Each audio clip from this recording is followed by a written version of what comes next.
we conclude our chapter on cooks and ski bums. Most of our ski bums came from families who could have picked up our mortgage as easily as buying a new pair of head skis. This was a comfortable feeling for us. There was never any worry about their quitting because they wanted more pay. In the early years at Ski Tip, they often worked for no more than room, board, and tips. Sometimes when they asked to work a season or a semester from school, they even offered to pay us. Then again, with their affluent upbringing, they couldn't understand why I objected to their filling the glasses to the brim with milk the second or third time. They did it even when the guests hadn't asked for more. I usually got back from ski school around 4 p.m. One day I came home to find the cook frantically unloading the shelves in the cooler. Edna, you've got ham on the menu, and there positively is none. I've searched everywhere. Well, I'll help you look, I told her, thinking that probably she looked right at it and hadn't seen it. We searched to no avail. Fortunately, we were able to substitute something else. I was really puzzled, though, as I knew I'd bought that ham and had unloaded it. All came to light the next morning. Arriving at ski school, I was told the cook over at the basin shelter wanted to see me. Whatever for, I wondered. Edna, she blasted at me as I came in the door. It's hard enough for me to make money on the lunches that I make in the middle of the week without having one of your ski bums sitting out there in the sun on the porch making ham sandwiches for all her friends, plus anyone else who wanted to join in. Ah, the light came on.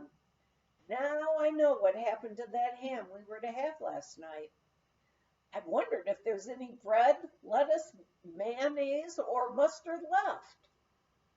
Assuring the cook up at the Arapaho shelter that it wouldn't happen again, I wondered how best to explain to our generous ski bum that Ski Tip couldn't afford to feed all the skiers up at Arapaho. Sometimes the ski bums would take over the entertainment of the guests in a most surprising way. One young girl loved dressing up so no one would recognize her. She would appear as another guest, arriving at the front door, luggage and all. She would then act out the role of a most obnoxious guest.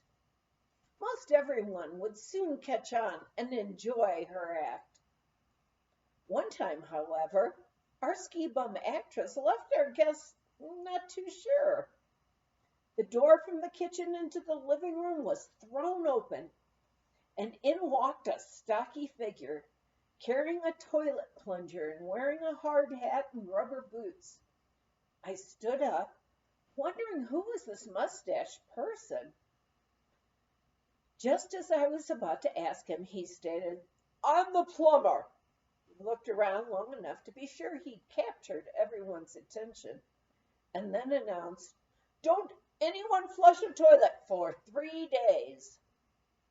Someone started to laugh. Suddenly, as the plumber laughed, we all knew who she was. We felt we had really arrived when Willie Schaeffler brought Stein Eriksen, the famous Norwegian Olympic skier, to the ski tip. He was at the area for the ski instructors meeting. Since all the examiners stayed at the ski tip, the parties were held there in the evenings. What fun we had! Everyone who could play a guitar or accordion brought an instrument along. With Swiss yodeling, Bavarian, and Italian songs, the music went on sometime into the late hours. Max loved it and joined in with his clarinet. The evening Stein was there, I suggested that Max play some of the Norwegian songs he'd learned. It was a great hit. The year following, when Bonnie was at ski tip, we were hoping that Stein might come back. One day, before supper, Bonnie called to me, "Guess what, Edna? Someone calling himself Stein Erikson phoned today. He asked to reserve a room during the ski instructors' meeting." "Well," I asked, "what did you tell him?" "Tell him," she answered. "When he said the second time he was Stein Erikson, I said, 'You're kidding,' and then hung up." After reaching Stein in Aspen and apologizing for Bonnie's behavior, he just laughed, assuring me he'd be over for more Norwegian singing. It was much easier for the guests to wait on themselves when it came to buying postcards and stamps. We kept the stamps in a wooden cup on the shelf in the dining room next to the postcards. With change left in the cup, they would buy stamps and cards, putting the money in the cup and making their own change. My cook took me aside one day and confided, "I think you better talk to Bonnie. She loves Coca-Cola, as you know, but she takes a dime out of the stamp cup and buys her Coke with it." This was in the days when you got a large Coke out of our pop machine for a dime. We had to buy the machine, and it was supposed to pay for itself with all the dimes put in.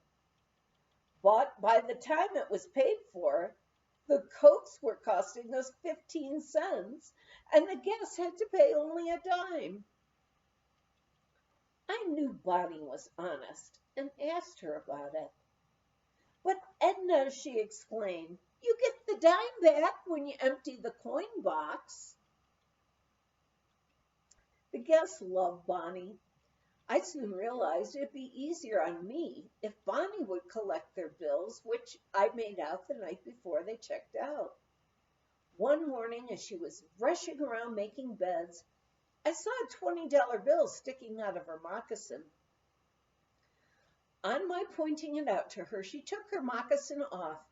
Inside was all the money and checks which she had collected that morning. "I haven't had time to run down to the basement yet," she explained, "to put it all in the safe behind the furnace." We were never a penny short. "I guess those moccasins are as safe as anything else around here," I laughed as I took off her ski school. "Why don't you and Max advertise as a bloody matrimonial bureau?" one guest remarked to us. "You'd certainly do a lot better profit-wise, that is," he added. We had just arrived at his home in Chicago to attend the wedding of one of our ski bums from the winter past. She was marrying one of the ski instructors. It was fun going to all those weddings. I had second thoughts one fall when a parent called us. "Our second daughter wants to come out and ski bum for a winter." He added, "If this one gets married too, it'll be the end of our long friendship." Fortunately, the second daughter's marriage was also a happy one, and we are still good friends. If today we were hosts at Ski Tip, we'd be skiing with our grandchildren. Larry Jump brought Bernie Pomagalski down to Ski Tip one day early in the season. Bernie, a 19-year-old French boy, could not speak more than a half dozen words in English. We needed a dishwasher, and Bernie was willing to be one for room and board. During the day, he would help out at the ski area. His father, Jean Pomagalski, had sold a Pama ski lift to Arapahoe. Bernie was a charming young bull in a china cabinet shop. The daily crash from the kitchen, and the guests would smile. "Bernie broke another dish." When they teased him about it, he would say, "I don't understand you."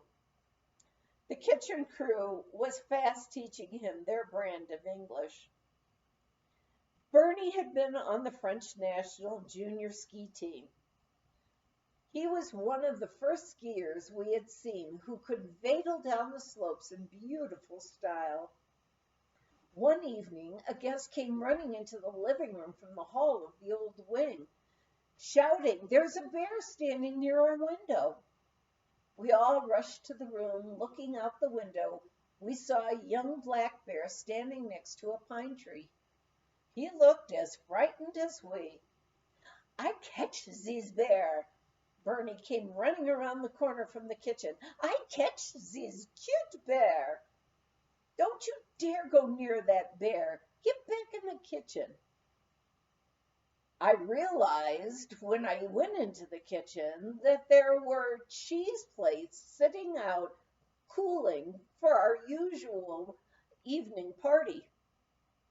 Wanting to make sure Bernie obeyed me, I returned to the kitchen. There was such a commotion at the outside door. Bernie had put on a big parka with fur hood, leather mittens, and ski goggles. "Now I catch this bear," he announced. I caught the tail end of the parka. Petunia came to help, and we pulled Bernie back into the kitchen. "It's in order, Bernie," I emphatically stated. "Absolutely. No. No catch this bear." Looking over to the pine tree, I saw the frightened bear climbing the tree as fast as he could. We were all safe. For several years in the spring, George and Patty Nelson would come down from their Lutsen resort in Minnesota to stay at Ski Tip and attend the annual ski instructors clinic. Both became certified ski instructors. No wonder that their daughter Cindy became a member of the U.S. Olympic team. The spring that Bernie was with us, the Nelsons invited him to come up and work at their resort on Lake Superior. Returning in the fall, Bernie related to us his beautiful summer at Lutsen. "Only one thing I was not happy with," he told us. "I cannot have a whole pie like Petunia let me have here. Pet, she always baked me a whole pie just for me." Had I known, he would not have had a whole pie at Ski Tip either.